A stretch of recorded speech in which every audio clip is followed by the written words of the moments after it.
Hi there Lightroomers and welcome. Navigating the interface can be a bit of a pain at times, so anything that helps is well worth the effort.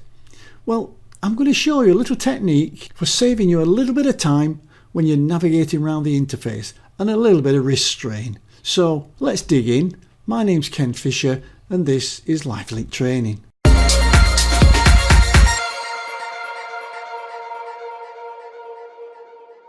Okay, so this is called solo mode. So let's have a look at it.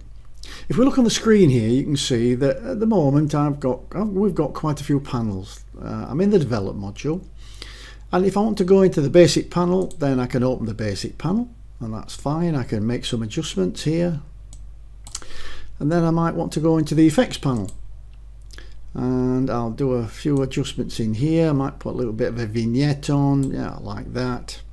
And then I could go into the detail panel and I'll do a little bit of sharpening, a little bit of noise reduction. Could do all that cool stuff. But now you can see that this slider bar has appeared. And so now if I want to go back, I've got to scroll up to the top and do something in the basic panel. And then I've scrolled down. Oh no, I'll scroll there. I'll do a little bit of lens correction. And the problem's getting even worse because now this slider is getting even bigger. So what can I do? Well, a quick tip just to make this a little bit easier for you is on any of the panel headers. So where it says this basic panel header here, not near the actual word itself, but in this blank area here, if you right click, then you've got down here something called solo mode. And if you click on that, now Lightroom will only let you have one panel open at a time. So here I'm in the basic panel.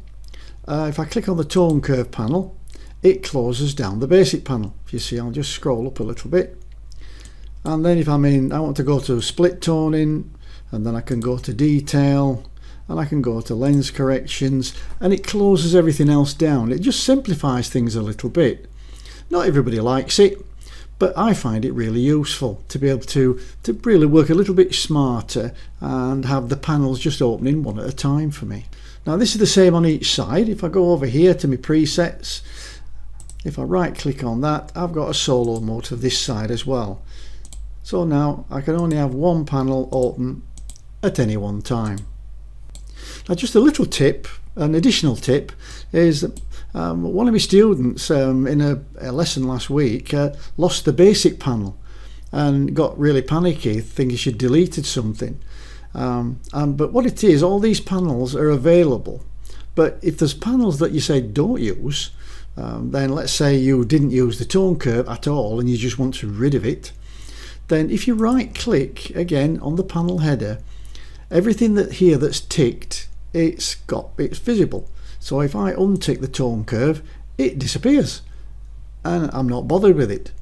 If I want it back, then again I can right click on any panel header and I can put the tick in, and that puts it back again. Well, that's 2 tips for the price of 1. I do hope you liked it. If you did, give me a thumbs up or leave me a comment under the video.